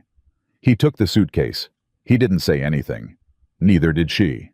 They walked back to the horse together, and he tied the suitcase to the saddle, and they started back up the road toward the ranch, and the sun was coming up properly now, laying gold across the valley, and Hannah walked beside him, and did not try to name what she felt, because some things were too new, and too large, and too real to need a name yet. Clem was still in this yard when they came back. He looked at Ethan. He looked at Hannah. He looked at the suitcase tied to the saddle. He said nothing. But when Hannah went inside to start breakfast, she heard him say just loud enough, just deliberately enough, "'Bout time." She stood at the stove and allowed herself very briefly to smile. Ethan sent word to Daniel Pruitt in Casper that same day. Not about the land inquiry that was handled. This was different. This was about Walter Briggs, specifically about the pattern Pruitt had identified: the manufactured disputes, the social pressure campaign, the use of Haskell at the county land office. Pruitt had mentioned the Mercer family. Ethan wanted to know if there were others. There were. Pruitt arrived the following Thursday with a file that was considerably thicker than the one he'd brought before. He spread it across the kitchen table, Ethan on one side, Hannah on the other, and walked them through it. 4 families over 6 years. The Mercers. A widow named Abigail Foster, who had sold her grazing rights under circumstances that reviewed now looked less like a fair transaction and more like a coercion. 2 brothers named Keene, who had lost a property dispute they should have won after a county records irregularity that Haskell, according to Pruitt's inquiry, had almost certainly engineered. "He's been doing this systematically," Pruitt said. "Identifying properties he wants, finding vulnerabilities, financial distress, reputation, concerns, legal complications, and applying pressure until the owners capitulate." He looked at Ethan. "You're the first one who pushed back hard enough for it to become visible." "Because he miscalculated," Ethan said. Pruitt nodded. He thought Hannah was a vulnerability. Instead, she was... He paused, searching for the word. "Documentation," Hannah said. Both men looked at her. "He used me as a pressure point, which meant he had to construct a story about me, which meant he had to fabricate specifics, the accounting discrepancies, the land inquiry framing, and fabricated specifics leave evidence." She looked at Pruitt. "You have the Haskell inquiry document." "I do." "And the letter he sent before he came to the ranch in person, the one that preceded the social pressure campaign." "I have a copy." "And the timing of the rumors corresponds to his visit and to the county assessor's office visit 2 weeks ago." Pruitt studied her. "It does, if you can establish the assessor's office connection." "The assessor spent approximately 10 minutes alone with the ledger," Hannah said. "I noted it at the time. I have the date, I have the time, and I have every ledger entry from that period with corresponding original receipts." She looked at him. If Briggs or someone acting for him misrepresented those entries to manufacture the accounting story, there's a direct chain from the ledger to Haskell's inquiry to the rumors in town. Is that enough? Pruitt was quiet for a moment. "Miss Brooks," he said, "if the county judge is willing to hear a formal complaint." "Is he?" Ethan said. "Judge Alderman has been watching Briggs for 2 years," Pruitt said. "He's never had sufficient documented cause to act. If we bring him what I'm looking at right now..." He paused, and something in his professional composure shifted toward something almost animated. "He might finally have it." Ethan looked at Hannah. Hannah looked at the file on the table. "What does the hearing look like?" she asked. "A formal complaint before the county court. Briggs is entitled to respond. If we can get the other families to come forward..." "The Mercers will," Ethan said. "I know Tom Mercer. He sold that land bitter, and he's never stopped being bitter about it." "The Foster widow is still in the valley," Hannah said. "I met her through Clara Henley. She doesn't talk about what happened, but..." She paused. "There are things people don't talk about because nobody's asked them directly. I'll talk to her." Pruitt looked at her again with that expression of recalibrated respect that he'd had in their first meeting and had apparently decided to keep.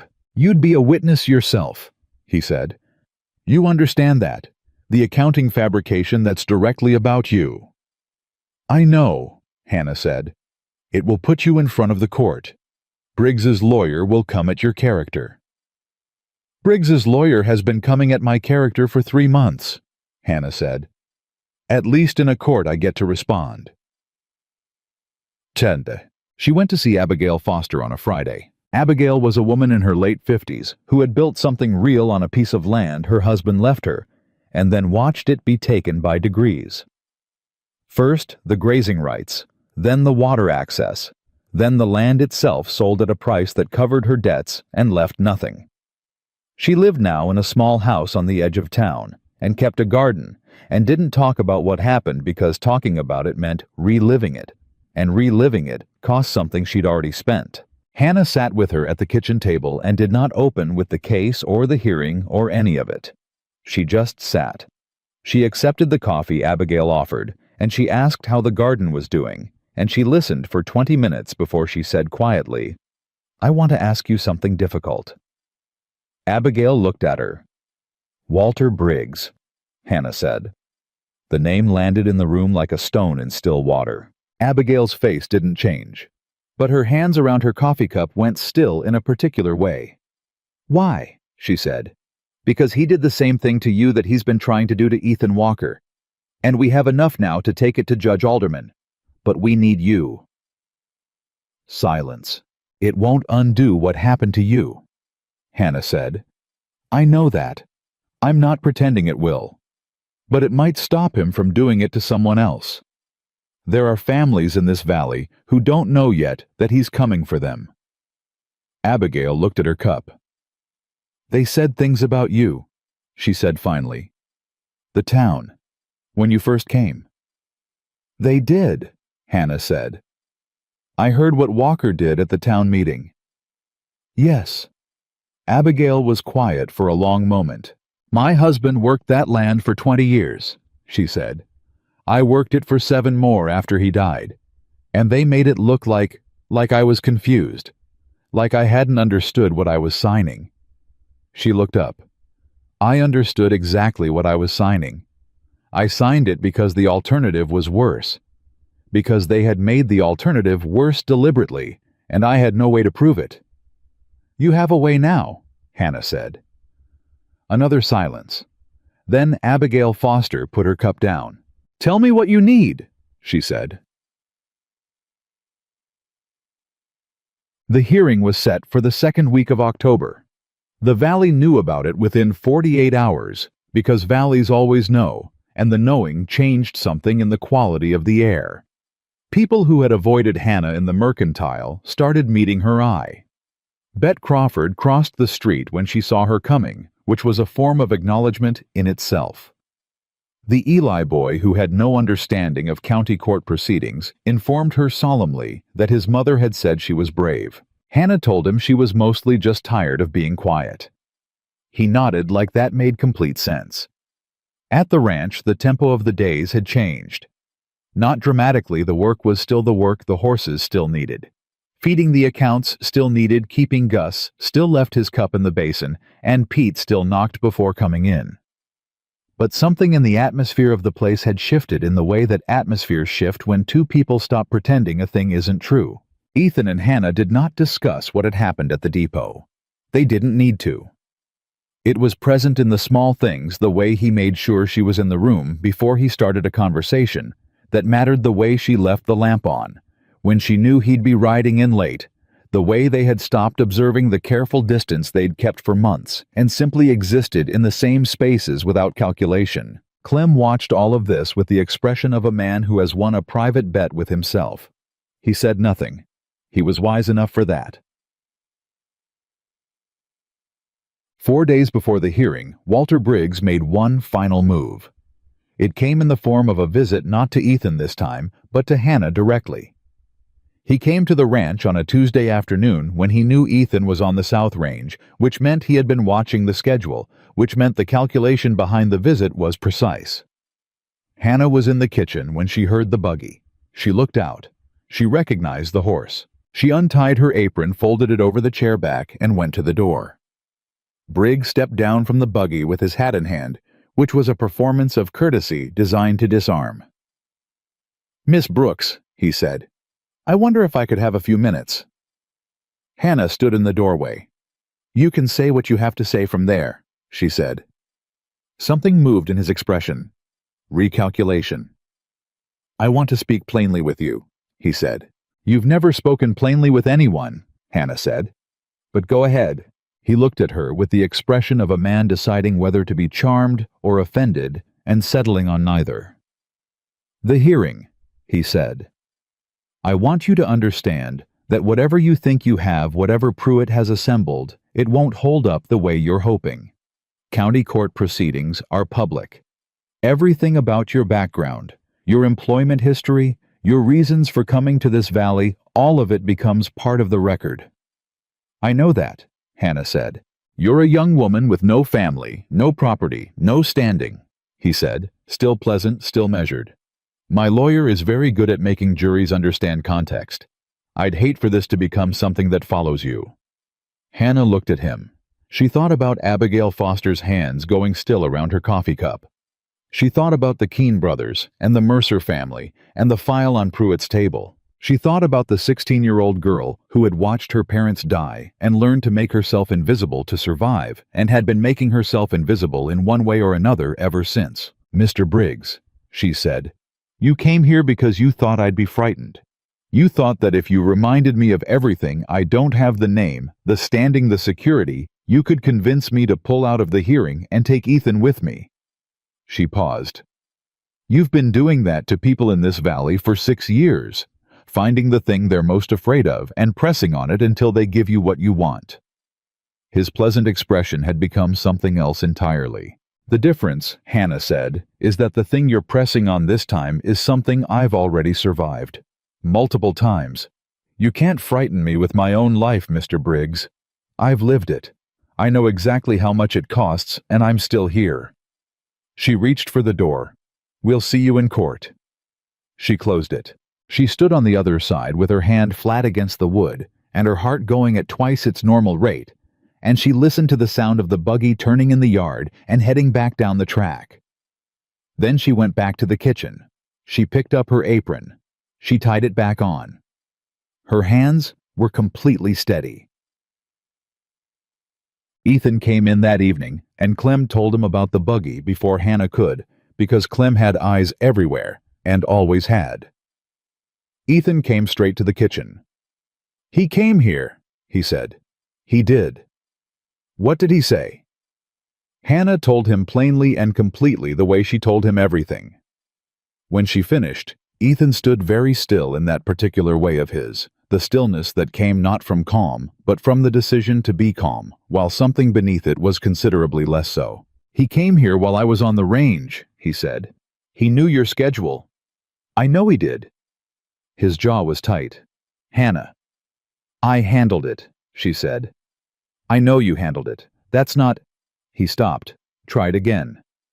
He came here to frighten you. At my house, while I wasn't here. That is not acceptable to me. She looked at him. I know, she said quietly. But Ethan, I need you to hear this. I handled it. Not because you weren't here and not in spite of you not being here.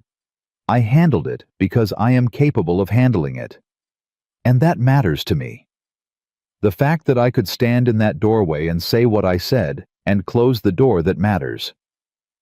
He held her gaze. She watched him work through it, the protectiveness giving way reluctantly but genuinely to something that understood what she was saying. Yes, he said. It does. I'm not asking you to stop being angry about it, she said. Be as angry as you want, but let me have this. You have it, he said. You've had it for months.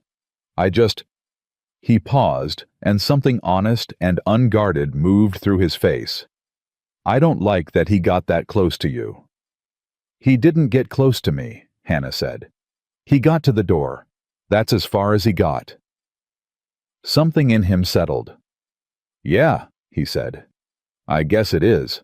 They stood in the kitchen in the evening quiet, and neither of them said anything more about Walter Briggs or the hearing or the case that Pruitt was building, because all of that was moving on its own momentum now toward a conclusion that couldn't be stopped. What they talked about instead quietly over supper was the harvest, the state of the south pasture fencing, whether Pete was ready for more responsibility, whether the Henley farm might benefit from a shared arrangement with Walker Ranch for the following spring planting.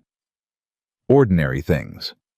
The kind of things you talk about when you've stopped treating your own future as provisional. The kind of things you plan for when you've decided to stay. The morning of the hearing, Hannah was up before 4. Not because she had set a plan for it, because sleep had stopped working somewhere around 2 in the morning and her body had eventually accepted the fact and moved on. She started the stove. She made coffee.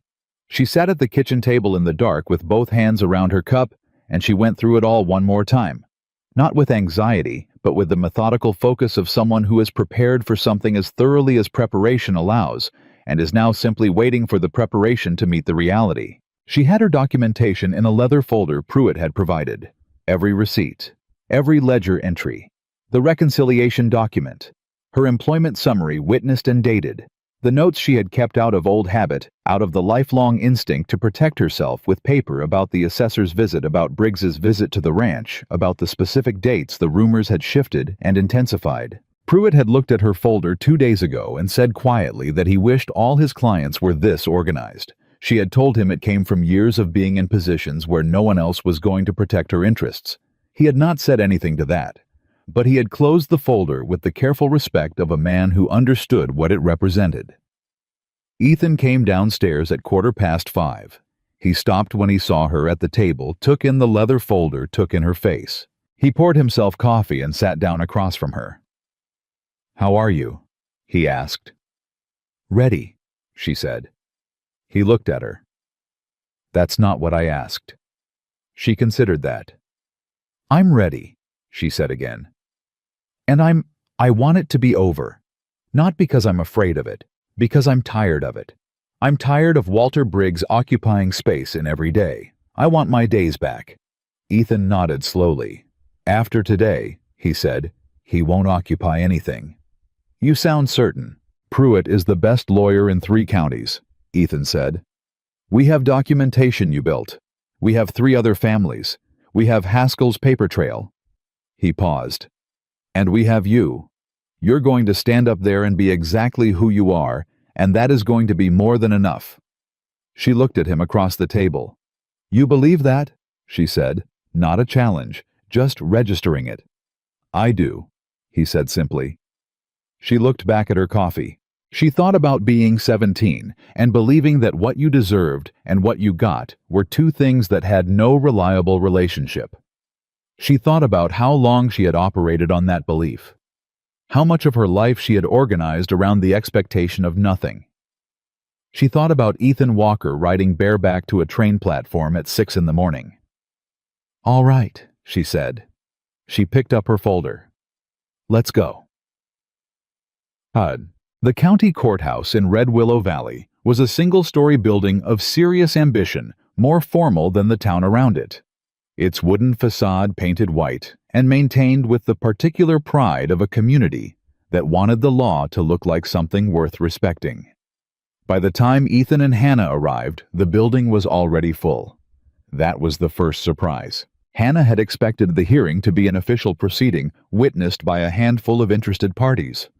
What she found instead was every bench occupied, people standing along the walls, a hum of attention that told her the valley had decided this mattered. She saw Clara Henley in the 3rd row with Tom Mercer beside her, which meant Clara had organized that which was exactly the kind of thing Clara Henley did. She saw Ruth Buckner near the back with her husband, both of them present, with the settled authority of people who had watched this valley for 40 years and intended to watch this too. She saw Abigail Foster in the 2nd row, sitting very straight, her hands folded in her lap, her face composed with the particular stillness of someone who has decided to be brave and is now simply executing that decision. She saw Gus and Pete and Clem in the back row, Gus with his hat in his hands, Pete with his jaw set, Clem with his arms crossed, and the expression of a man who has already decided how this ends. And she saw Bet Crawford. Bet was near the middle of the room, and when Hannah passed her, Bet's eyes met hers for one moment. The look on Bet's face was not warmth. It was too complicated for warmth, but it was not the look she had been giving Hannah for months either.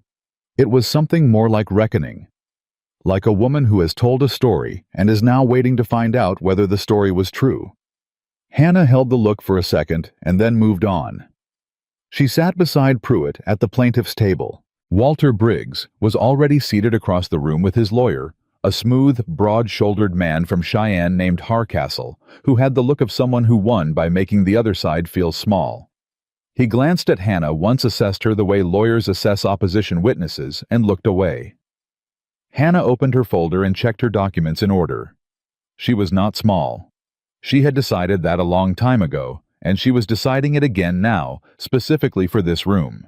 Matter-san. Judge Alderman was a compact, white-haired man of 65 who had been on the bench in this county for 18 years and had the manner of someone who had heard every version of every story and was interested primarily in what could be proven. He called the proceeding to order, and the room went quiet, with the particular quality of attention that comes when people understand something real is at stake. Pruitt laid out the case in 20 minutes, clean and sequential. The pattern of land acquisitions, the manufactured legal pressures, the documented use of county office connections to file fraudulent inquiries, the social pressure campaigns deployed to isolate targets before the financial pressure landed. He named Briggs directly in every sentence. He named Haskell. He named the 4 families, the Mercers Abigail Foster, the Keene brothers Walker Ranch. He put dates on everything. Hardcastle objected twice. Both objections were overruled. When Pruitt finished, Alderman looked at the documentation in front of him and was quiet for a moment. "Mr. Hardcastle," he said. "Your response." Hardcastle stood. He was good. Hannah gave him that.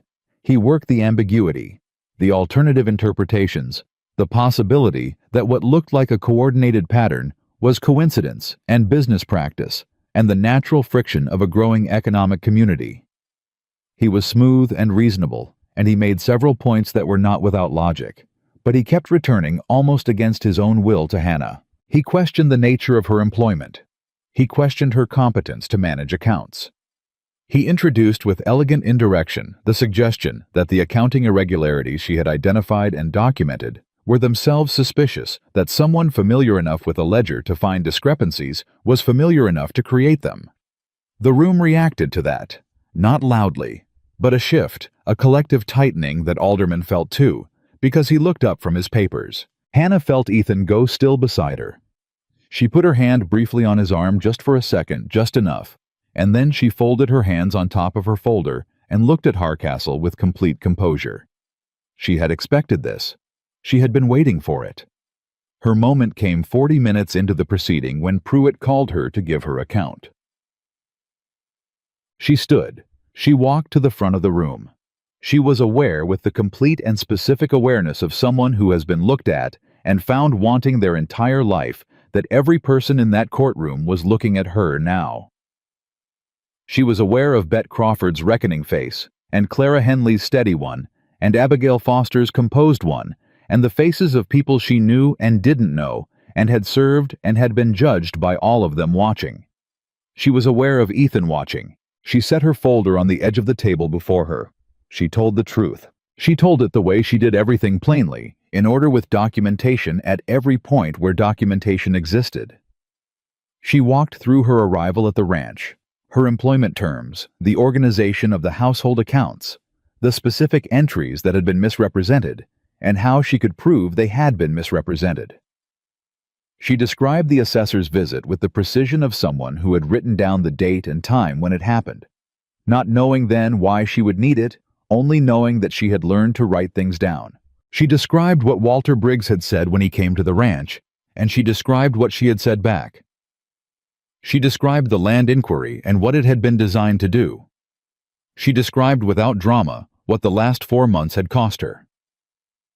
When Hardcastle cross-examined her, he came at her character the way Pruitt had said he would. The absence of family, the history of domestic employment, the suspicious precision of someone who kept such detailed records. "Isn't it possible," he said with the pleasant incredulity of a man who knows how to make a question feel like an answer, "that a woman in your position with no property, no family, no standing in this community might have a particular interest in attaching herself to a man like Ethan Walker?" The room was absolutely silent. Hannah looked at him. "Yes," she said. The silence changed quality. "It's possible for anyone to have an interest in security," she said. "Men buy land they can't afford and take out loans They'll spend 20 years repaying because security matters. Women leave their families and cross the country to answer newspaper advertisements because security matters. She paused. The question you're asking is whether my interest in security makes me a schemer. My answer is that I came to Red Willow Valley with one suitcase, took the job that was advertised, did the work.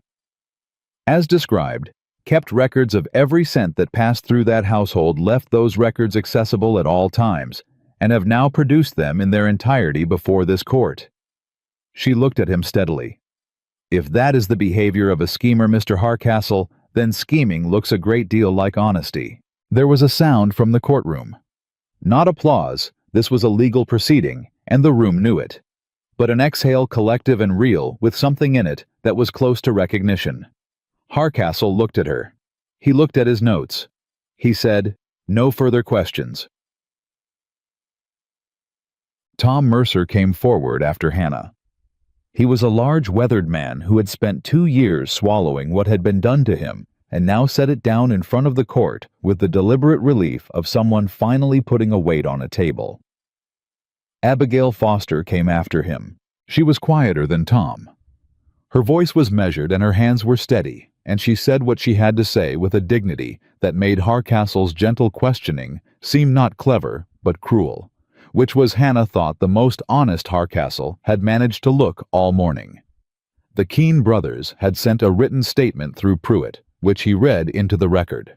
The pattern was undeniable by the time Pruitt rested. Alderman recessed for 30 minutes. Hannah sat at the table and drank the glass of water someone had placed in front of her and did not look at Walter Briggs.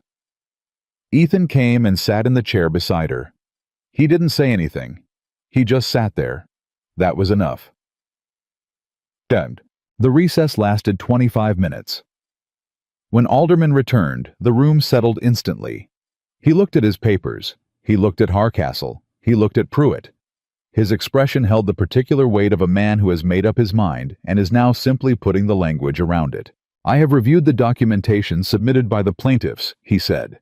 "I find it substantial, consistent, and credibly supported by testimony." He paused. "I find the pattern of conduct attributed to Mr. Briggs, the use of county administrative resources to manufacture legal pressure, the coordinated deployment of social and financial tactics to coerce property sales to constitute actionable misconduct under territorial law." He turned his attention to Briggs directly. "Mr. Briggs, I am issuing a formal finding against you in this matter. The county clerk's inquiry against Walker Ranch is dismissed with prejudice. I am referring the matter of Mr. Haskell's conduct to the Territorial Attorney's Office, and I am placing the transactions involving the Foster property and the Keene parcel under formal review." He set down his papers. "This court is adjourned." The room erupted. Not in chaos, in the specific release of people who have been holding their breath for a long time. Voices, movement, a general unclenching of something that had been tight across the whole valley for longer than one morning in a courthouse. Hannah sat still for a moment. She was aware of Pruitt shaking her hand and saying something about the documentation that she registered as a compliment but couldn't fully hear yet. She was aware of Clara Henley crossing the room and squeezing her arm hard without saying anything, which was exactly the right thing to do. She was aware of Abigail Foster catching her eye across the room and giving her a nod that carried the weight of 2 years of swallowed anger, finally exhaled. She was aware of Walter Briggs moving through the crowd toward the door, his face arranged in the careful composure of a man who is lost and is performing the loss with dignity. His lawyer was at his shoulder. He did not look at Hannah. He didn't need to. They both knew. Ethan found her when the room had thinned a little. He stood in front of her and looked at her and said, "You were magnificent." "I was organized," she said. "Same thing," he said. Today, it was exactly the same thing. She looked at him. The thing that had been building since a train platform at 6 in the morning, since a man had ridden bareback across 4 miles of Wyoming road, because she had folded a note and left it on his kitchen table, was not new anymore. It was settled. It was real, in the specific way that things are real when they have survived pressure and come out the other side still intact. "Let's go home," she said. He held the door open for her. They walked out into the October morning together. The harvest celebration came 3 weeks later. Red Willow Valley held it every year in the last week of October, a tradition older than most of the buildings in town, a day when the season's work was acknowledged and the community gathered in the particular warmth of people who have gotten through something difficult together. This year, it felt different. Hannah felt it the moment she and Ethan arrived at the town square. Not in any single thing, not in a dramatic shift or a public announcement, but in the accumulation of small moments. Ruth Buckner stopping her specifically to say the hearing had been long overdue. The Mercer family finding her in the crowd, Tom Mercer shaking her hand with both of his, and his wife saying something quiet and heartfelt that Hannah had to ask her to repeat because she hadn't expected it. The Henley children running toward her with the absolute velocity of children who have decided without deliberation that a person belongs to them. Young Pete appeared at her elbow sometime in the first hour, cleaned up and visibly uncomfortable in a good shirt, and said, "You look different." "I'm wearing the same dress I always wear," Hannah said. "That's not what I mean," he said. She looked at him. "You look like you're staying," he said. She held that. "I am," she said. He nodded satisfied and disappeared back into the crowd. Bet Crawford found her near the food tables. Hannah saw her coming and held her ground not defiantly, just steadily. She had no argument left with Bet Crawford. She had no energy for one, and no interest in it. What had happened in the courthouse had settled something, and she was not going to unsettle it with old grievances. Bet stopped in front of her. She was carrying a plate, and her expression had none of its usual architecture of judgment. She looked, if anything, like a woman in the middle of a private reckoning she hadn't quite finished. "I owe you an apology," Betty said, directly without preamble. "I believed things I should have questioned. I repeated things I shouldn't have repeated." A pause. "I was wrong." Hannah looked at her. "Thank you for saying that," she said. "I'm saying it because it's true, not because I want credit for it," Bet said. "There's a difference." "I know there is," Hannah said. "I appreciate the distinction." Something in Bet's expression shifted, not quite softened, but adjusted, recalibrated toward something more honest. "You're a remarkable young woman," Bet said, not warmly exactly, but genuinely. "I'm a very ordinary woman in unusual circumstances," Hannah said. "I did what I had to do." "That's what remarkable looks like," Bet said. "In my experience." She moved on. Hannah stood there for a moment with that. Then Clara appeared at her shoulder with 2 cups of apple cider and handed her one. "Was that Bet Crawford apologizing to you?" Clara said. "It was." "How does that feel?" Hannah thought about it. "Smaller than I expected," she said. "And larger. Both at the same time." Clara nodded. "That's what justice feels like," she said. "It's never as big as you needed it to be before, and it's more than you expected to get." They stood together in the October evening and drank their cider, and the music was starting up somewhere nearby, and the crowd moved in the warm, loose way of people who are glad to be exactly where they are. Ethan found her as the first dance began. He came through the crowd with the quiet directness that was entirely characteristic of him. No detour of approach, just the simple and unambiguous act of crossing the distance between them with complete intention. "Dance with me," he said. Not a question. She looked at him. "In front of everyone," she said. "In front of everyone," he said. She took his hand. The crowd parted in the natural way. Crowds part when 2 people move through them with certainty, and they stepped into the space near the center of the square, where the music was clearest and the evening light fell warm and even. She had not danced in years. She had been to events where people danced and had stood at the edges where it was safer. She had watched other people claim the center of a room and told herself she was content with the periphery. She was not at the periphery now. Ethan's hand was steady at her waist, and she was aware of the people around them, aware that Clara was watching, and Gus was watching, and Ruth Buckner was watching, and the Eli boy had stopped running long enough to point at them, and she did not look away from any of it. She let herself be seen. completely without qualification, without the armor of invisibility she had carried for so long it had started to feel like skin. For one full measure of the music, she simply danced. "You're smiling," Ethan said. "I know," she said. "I don't think I've seen you do that without trying to hide it." She looked up at him. "I'm not hiding anything tonight." He held her gaze. "Good," he said. The song ended and another began, and they stayed where they were, and the valley moved around them the way life moves around the things that are real, accommodating them, making room, finding their new shape in the world. Dunk. It was later when the crowd had thinned, and the music had slowed, and most of the children had fallen asleep in their parents' arms that Ethan led her to the edge of the square where it was quieter. He had been carrying something all evening.